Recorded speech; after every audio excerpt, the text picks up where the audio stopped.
Back to Keeping It Fresh. I'm Aaron Gemmel. It's November, and I'm thankful to have this guest on my show. He's appeared on the Late Night Show with Jay Leno, the Late Late Show with Craig Ferguson, Last Comic Standing, and was a finalist on the seventh season of America's Got Talent. It's hilarious and awesome. Mr. Tom Cotter. Tom, thank you so much for joining me today. This is awesome. Honored to be on with you, Aaron. Thank you. Awesome. All right. So first off, Tom, welcome. I'm so happy to have you here. And thank you for taking time out of your day to do this with me. So to start off, tell us about how you got started. Did you always know that you wanted to do stand-up comedy?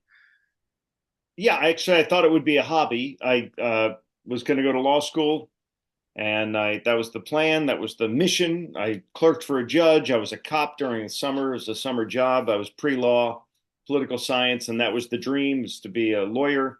And then I started getting into comedy in junior high school. Started really getting into it in high school. Really into college as a fan. And then got out of college, graduated, told my dad I wanted to get comedy out of my system, and it never got out of my system. It's terminal, as it turns out. And so I've been doing it for 35 years. And I've had to hire a few lawyers, but I've never gotten to be a lawyer myself. But yeah, that's how, and I'm the youngest of six. So when you're the youngest of six kids in a family, you need attention. So I did things, I acted out. I was kind of loose cannon, and the same stuff that gets me sent to the principal's office now gets me compensated. And that, what a great country we live in. So, and now I have to mention your wife, Carrie Louise, who's also a stand-up comic. She was the guest on my previous show, the Hot Seat Sports Talk. She was guest number 26.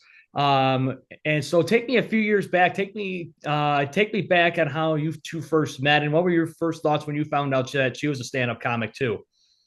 We both started in the Boston area, and I remember the first time we were in the same room together. She was giving me the eyes, the "I'm not interested. I have pepper spray. I would rather sleep with the Elephant Man."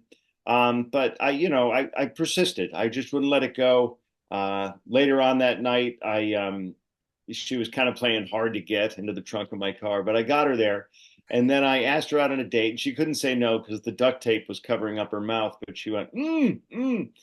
And then I started seeing her every day for a while through my binoculars. And then she bought curtains, which ruined it. Um, but eventually she proposed to me. And I knew she was serious by the way she was holding the blade against my jugular. So we've been married for 23 years and wedded bliss. It's been great. Now, she was a comic. I was a comic. Don't tell HR, but it was a workplace romance. We hung out in comedy clubs and flirted. And then eventually we went on a ski trip together, and that seemed to be the initial spark. And here we are decades later with three kids. So Yeah. So that's how it went. well, it's a comedy match made in heaven. Yeah. Because I don't know. I really don't know any other stand-up comics that are married to other stand-up comics. I think you two are the biggest and the most powerful dynamic comedy couple that there is out there. So after you made your appearance, so turning back to stand up for you, you appeared on the Late Night Show with Jay Leno and Craig Ferguson. Tell me about those experiences. Were you nervous at all? And did you think that appearing on those shows, like, yes, this is going to get me over the top. This is going to be my big break. Yeah, nerves was always a problem. I was nervous coming on this podcast with you. I get nerves. What I do before in a TV appearance, though, generally, is I do a series of deep breaths through a bong, and then I have no idea where I am, and then it's really not an issue. No, I was. I'll tell you, I was more terrified. I was terrified to do the late night spots because it's 5 million people are watching. And when I did.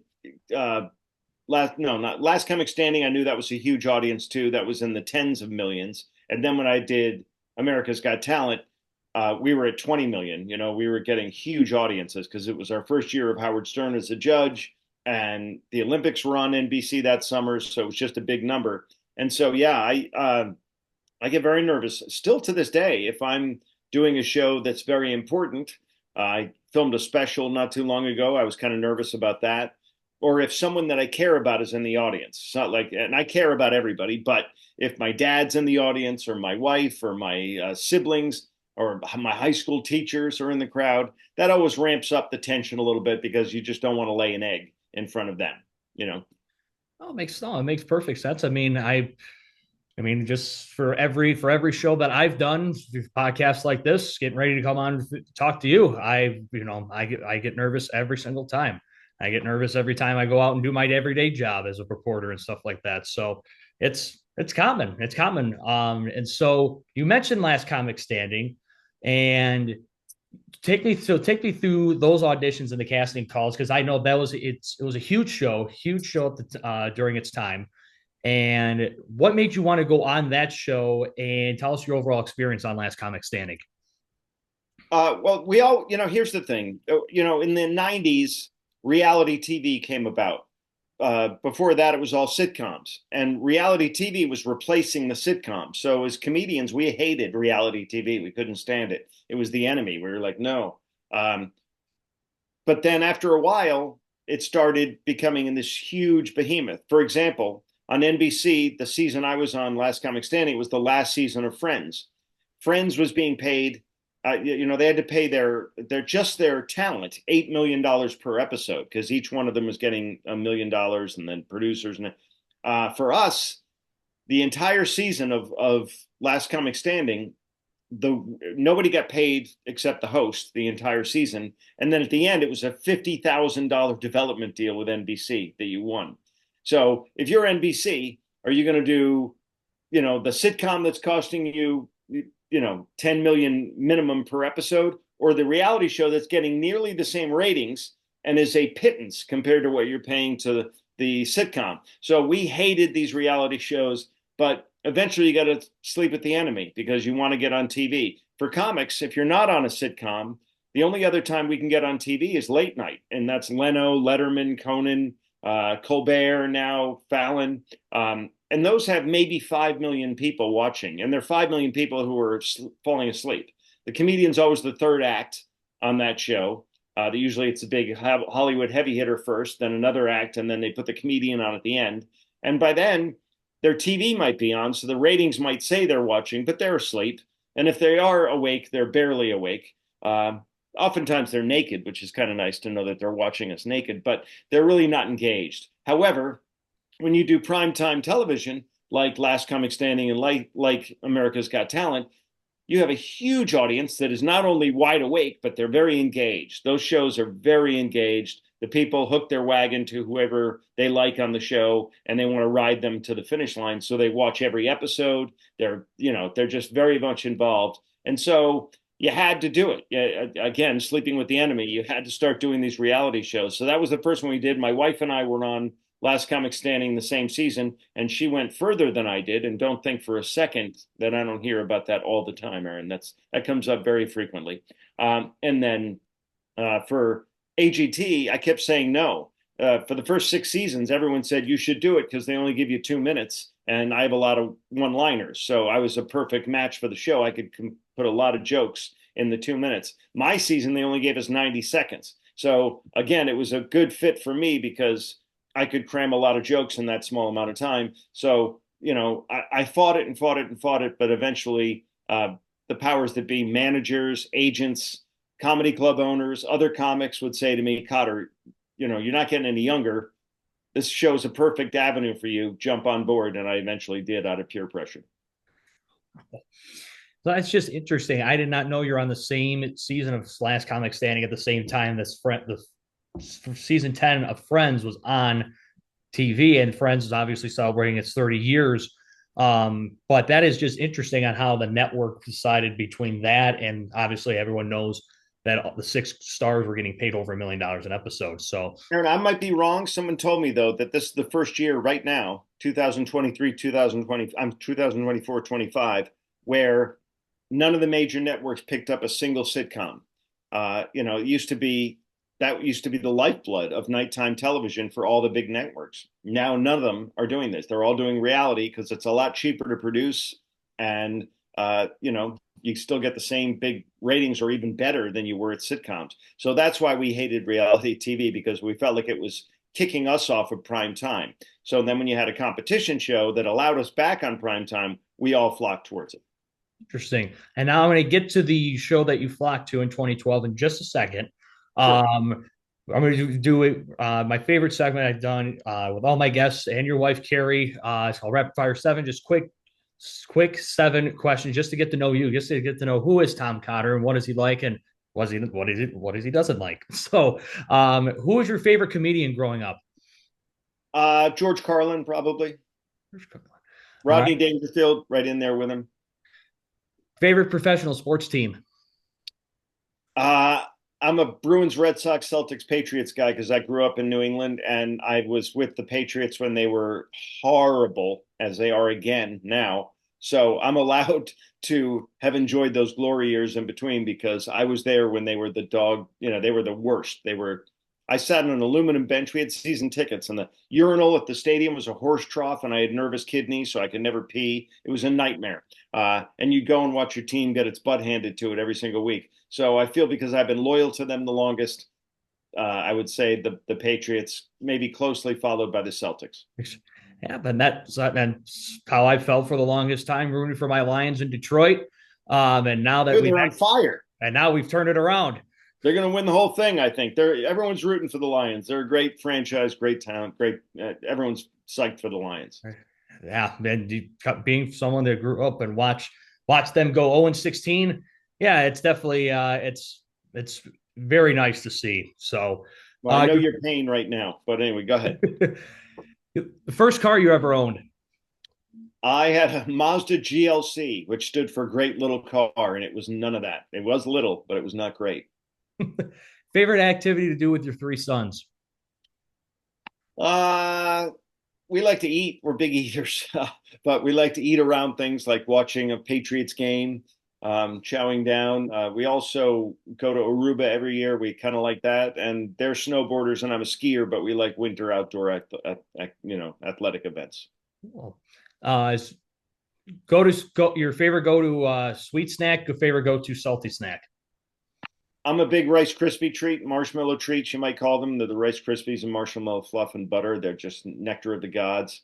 Or a brownie that's overdone with walnuts, like most, just basically walnuts with some brownies on top. Um, um, and then I'm a cashew guy for my salty snack, I guess. Salted cashews, salt and pepper cashews. Nice. Last because everyone's been doing it. Everyone's been doing it since 2020. Last television series you've been binge watched. Uh, well, we're not done with it yet, but we've been watching Yellowstone. But we've done Ozark, we've done a lot. The ones that everyone Narcos was big with me.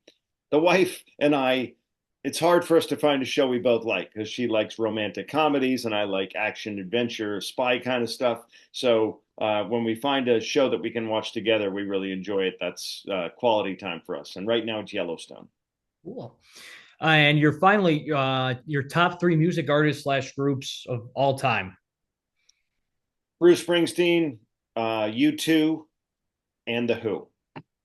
Bruce Springsteen, U2, and the Who. Wow, Mm. different variety.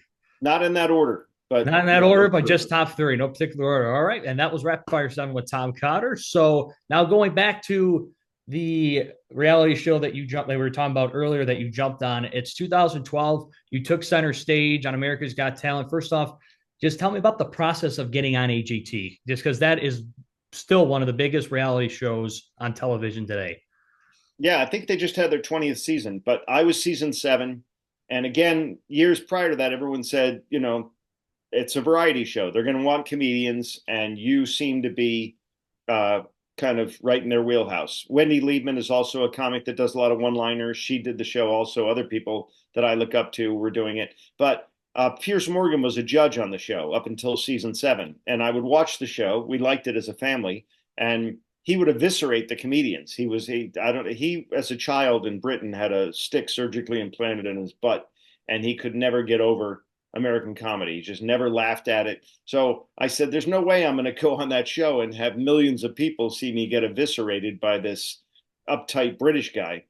But then I found out that year that he was leaving and being replaced by Howard Stern. So my judges my year were Howard Stern, Howie Mandel, a comic, and Sharon Osbourne, the wife of the Prince of Darkness, Ozzy's wife. So I figured that's as friendly a judge panel for a comedian as I can imagine.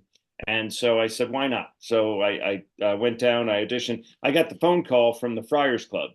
the producers of the show were all were eating actually at the Friars that afternoon, and it was the last day. They were looking at people, and they were talking about, because the Friars Club's all comedy, all the walls are covered with all the comedy legends, and they were lamenting that they didn't like the comics that they had this season. They just weren't excited about them yet. So they said to the maitre d', "Are there any friars that might want to come down on our last day?" And so he gave them 5 names, and 5 of us went down there, and we said, "We're not going to stand in line overnight with everybody, but we'll go down." And they were nice enough to let us go down. I auditioned. The initial audition was with a junior producer.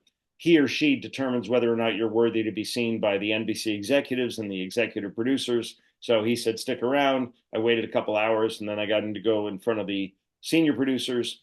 And then we were off to the races. They never commit. They want to keep you on the edge of your seat. So they said, "We may call you in a couple of weeks." And sure enough, they called. And so the first audition that the audience sees of me that season is at Hammerstein Ballroom in Manhattan. And I'm in front of the judges. But that was actually my third audition for the show. I had to get past the first 2 rounds, as we all do, to get in front of the celebrities. And then we were off to the races. Wow. Okay. So that's interesting because most people that watch that show, they think whenever just someone walks out on stage, it's the first time that anyone's seen them and stuff. But I didn't know all that stuff went into it. You have to go through producers, executives, and then you go out and face America and the judges. So then you walk out onto the stage. Howard Stern's there, Sharon Osbourne, and Howie Mandel. They're all staring at you. They're all just waiting for you to perform. What was going through your mind during your first audition that was taped for the show? Well, going back to your earlier point, I was terrified. I had acne and digestive issues, things that I should have control over after this many years in the business, but it's terrifying. Plus, you're up in a holding area on the top floor of the Hammerstein Ballroom, and the X is very loud. So you're hearing the X, and it echoes through the building. And so I had friends go up and they got X'd. And I thought, oh God, they're going to, we were the last day they were looking at people in their last city. They came to New York last because they wanted to do the show from New York that year because they moved everything for Howard Stern. Every other year it's been in LA.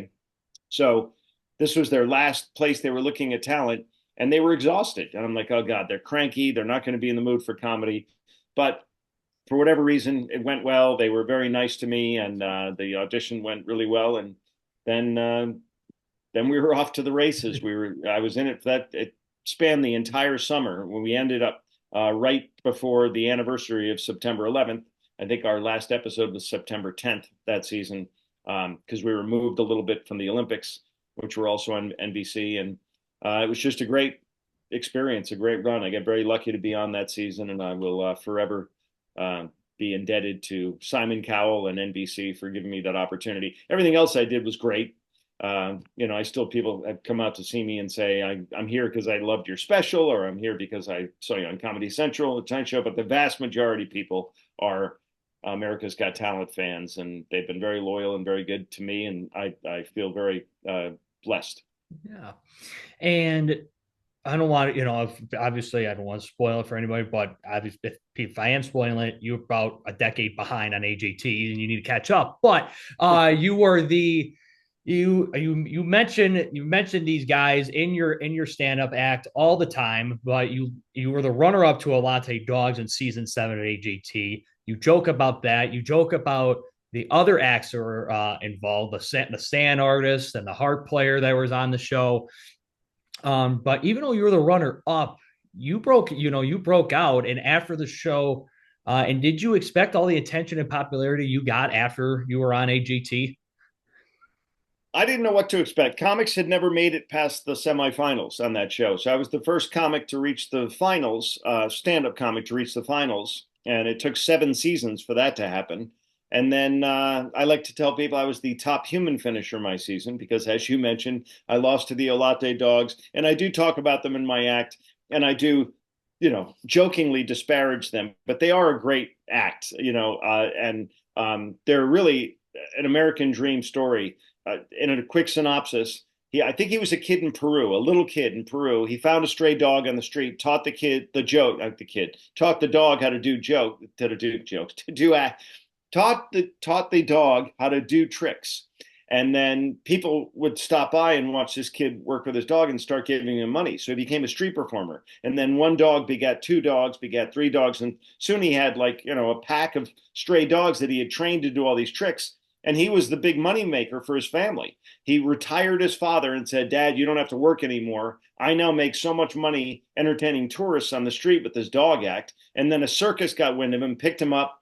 And then he got married, had a son. He brought his son into the business. They toured with the circus, and then they finally jumped off the circus train in the United States because they wanted to be in the United States. And a few years later, they win $1 million on America's Got Talent. So it really is a great story. They're a great act. Of course, I make fun of them in the act because they crushed me in America's Got Talent. They got the grand prize. But a slight aside here. It was 2007. Most of those dogs are deceased now. So who really won? Let's be honest. But all joking aside, they're a great act. If you ever see the Olate dogs come through your town, you should go see them. They do halftime shows at NBC and all these other things. But they're great. Yeah. But I think a lot, there's a lot of people rooting for them, and me and all my friends, my family, we were just for like, we were rooting for you. We wanted, we were rooting for you the entire way. Like you said, a few minutes ago, there's acts that people jump on at the very beginning, they pay attention to, and they ride them all the way. You are probably the number one AGT act of all time for my household. Well, your household has impeccable taste. Well done. Well, thank you very much. And so I have to get this off my chest. You then made returns to AGT, performing for the new panel of judges of Simon Cowell, Heidi Klum, Mel B. When you're on the Tournament of Champions for AGT, you got buzzed by Simon. And after that moment, I kid you not, Tom, me and my family and friends were so outraged about you getting buzzed, we stopped watching AGT because we were just infuriated with Simon Cowell. So, Simon Cowell, if you're watching, shame on you. Okay, now I got that out of my system. I feel better. Tell me about your life after AGT, including the book you wrote called Bad Dad. Yeah. Okay. So I was on season 7. That went very well. Obviously, for me, I had no illusions of making it past the quarterfinals. Then to make it all the way to the end, I was, just very lucky and very happy and in a good place for that. And I'm not bitter towards Simon Cowell. I did come back in 2013 as a returning guest, had a nice time with them then, and then did the Snapple viewing party. So I've been back a number of years. Josh Blue was in the finals a couple of years ago. He's a great comic, funny guy.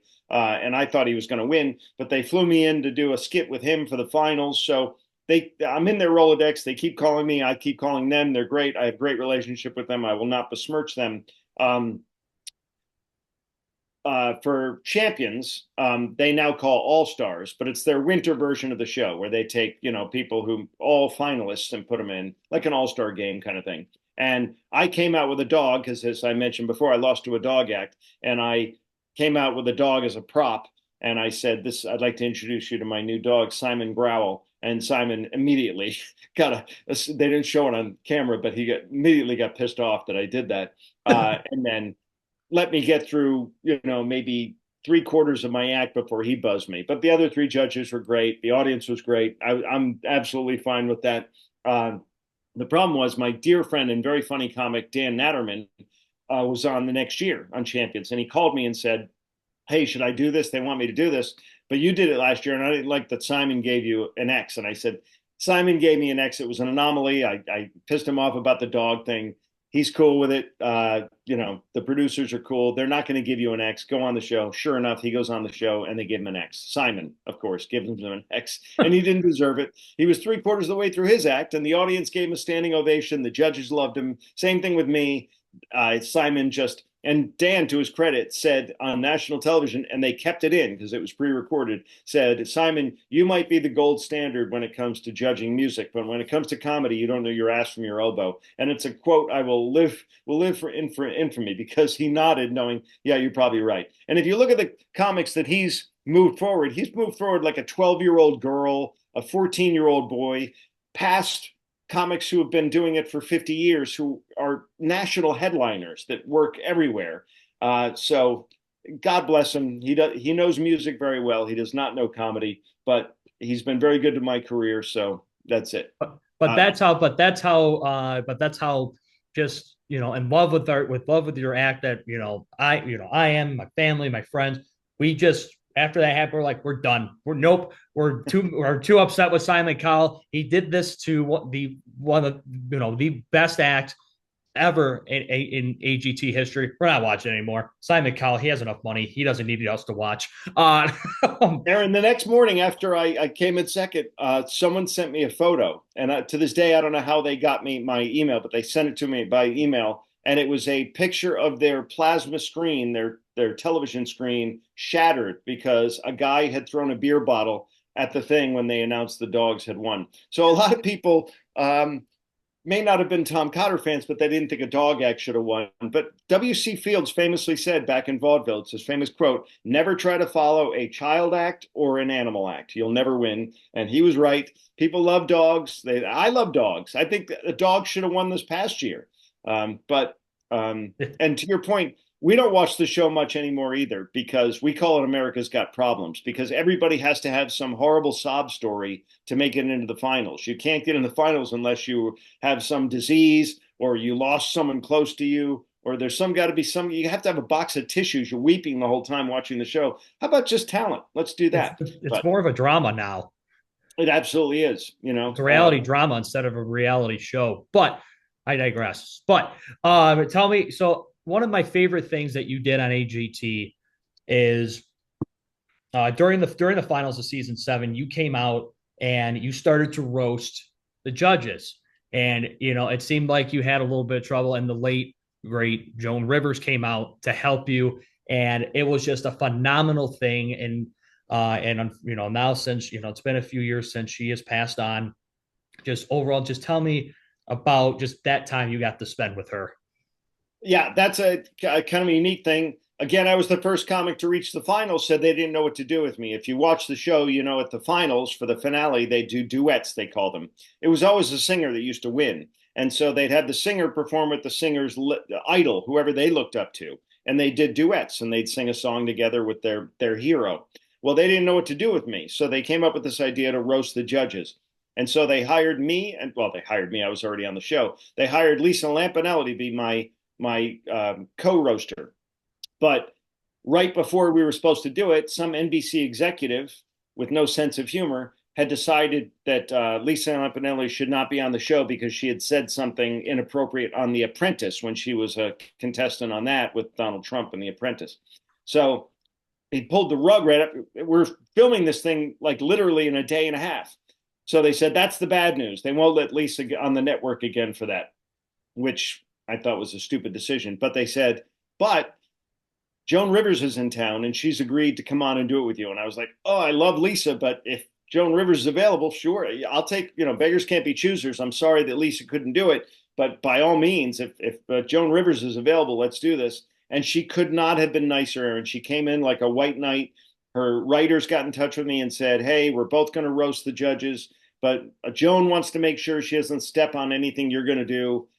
So she wants to make sure that none of the jokes that we've written are going to interfere with the jokes you've written. And let's meet. And she could not have been sweeter. She was so unbelievably nice and gracious and wonderful. And we scripted the whole thing out. And it was just wonderful. And I'm told that was her last national network television appearance before her unfortunate, untimely death, where she had that medical procedure on her throat and she passed away during the procedure. But I will die a happy man knowing that I got to share the stage with Joan Rivers. She could not have been nicer, hysterically funny if you watch the clip. And I'm again, I'm speechless. That was my favorite part of the show was getting to roast the judges with Joan Rivers. Yeah, and that was an awesome. And you start, when I remember watching it, you started to do it, and all of a sudden she just comes up, wait, Tom, no, you got to do it. And then she just goes 1, 2, 3, boom, boom, boom, one after another. And it's just classic Joan Rivers. And then in the act, you picked it up. You're like, oh, okay. And then you went 1, 2, 3 down the line. It was we hilarious. Scripted that all out. So we knew we were going to do weaker jokes up front. And then she came on as a surprise. I started roasting them and the roast lines were going okay. But then you heard her from backstage go, wait a minute. And then she comes out on stage, crowd goes bananas. And then she comes out and shoves me. She pushes me away from the podium. And in rehearsal, she's like, now when you come back up, you have to push me. Now, Joan's 82 at this point or something. I'm like, I'm not going to push an 82-year-old woman on national television. But she was adamant about it in rehearsal. She's like, you got to push me, you got to push me, you got to push me. And then when we go live that night, there's no way I'm pushing her. But she pushed me. I went ass over tea kettle onto the stage. And then I came back up and I just gave her a little tiny nudge because I could see the headlines the next day. Comic breaks Joan Rivers' hip live on national television. So, but again, she forever in my heart. She didn't have to do that for me, and didn't have to be as gracious and wonderful as she was, but she was all the above. And she definitely was. And so now, Tom, this is your chance to tell viewers, what are you up to now? Any stand-up shows coming up? I know you have a podcast of your own with your wife. You have your book out called Bad Dad. Where can people go out and buy that? This is your time. Just what do you got going on? All right, there's a lot going on. I just got back from Israel, and then I was in Washington State this past weekend at two little theaters that were great. I had a great time. This upcoming weekend, I'm attending a wedding, so I'm not performing this weekend. But the weekend after that, I will be at the Funny Bone in St. Louis. It's their flagship room. It's amazing, and I'm looking forward to that. That's Thursday, Friday, Saturday of not this upcoming week, but next week. And then, God, my tour schedule is really on my Facebook fan page, but knock wood, it's very busy right now. We couldn't work during the pandemic, so when we got out of the pandemic, I jumped on everything. I'm a road warrior now, and I will. I'm bummed that I'm not working this weekend, but I'm going to a wedding, so I had to take the weekend off. But I'm trying to earn money. I have two kids in college that I couldn't earn for the year and a half that we were in lockdown here in New York. So yeah, I've got that going on. My special came out this past summer. We recorded it actually before that, but it came out this past summer. It's on Amazon Prime. You can get it on Apple TV. It's called Tom Cotter Rapid Fire. I'm all over social media. I'm on TikTok and Facebook and Instagram and everything. I'm pretty easy to find, and there are clips there that you hopefully will enjoy. And yeah, my book is called Bad Dad. My wife has one called Mean Mommy, so our children are doomed. But mine is available on Amazon. I will say to your listeners and watchers that it's not for the faint of heart. I did Huckabee's show on TBN, and his crowd is all born again Christians. And at the end, he surprised me by holding up my book and saying, "You should go out and get the book." And I'm like, "No, it's not for born again Christians or devout Muslims. It's got some edgy material in it. I just want to make sure, caveat emptor, buyer beware. If you have a sensitive kind of sense of humor, might not be the book for you. But if you don't mind that stuff, I think you'll enjoy it thoroughly." Yep, and then the podcast that you have with your wife on Instagram, that's recently been launched, and I've been watching the first couple, and it's been nothing. It's been nothing but hilarious from start to end. Yeah, we're calling that a couple of laughs. It's brand new for us. We just finished our sixth episode, and it's a lot of fun. My son Harry is our producer, so it's a family affair, and we really enjoy. People have been harassing us for 30 years now to do stuff together. And again, to your earlier point, people get nostalgic for married comedy couples. There aren't that many of us out there, and so they miss the Lucy and Desi and the Burns and Allen and the Nichols and May. And so this is a chance for us to do the couple thing that people have been asking us to do. And I like working with my wife, so it's fun. Yeah, absolutely. And that when is that live every week on Instagram, or how can people check that out? Yeah, YouTube, Instagram. It's on some other platforms as well. We film it live at 8 o'clock on Wednesday nights, but some people have lives at 8 o'clock on Wednesday nights. You can watch it anytime you want, but if you want to see it live, 8 p.m. on Wednesday Eastern Standard Time. And you can go to my Facebook page or my Instagram or my wife's, Carrie Louise. It's her stage name. And you can find us, and it's only 22 minutes every night and no commercials. And we just kind of pack it for a gripe of the week, a video clip of the week, and some talking points. And we try not to get too political. So, and you can find Tom's comedy tour schedule online. Yeah, his book, like he said, it's on Amazon. I have a personal copy of it, and it is fantastic. Along with his wife's book, Bad Mommy, I have a copy of that too. And it's both books are absolutely fantastic. Tom's podcast with his wife comes out on every Wednesday. You said every Wednesday night. Wednesday night at 8 p.m. Eastern Standard Time. Wednesday nights at 8 o'clock Eastern, seven o'clock Central. The great Tom Cotter. Thank you so much. Thank you so much for joining me. This has been an absolute riot. I'm honored to be on with you. This is great. And thank you very much for letting me soil your airwaves with my filth. Well, I certainly hope you got a good laugh out of that interview with Tom Cotter.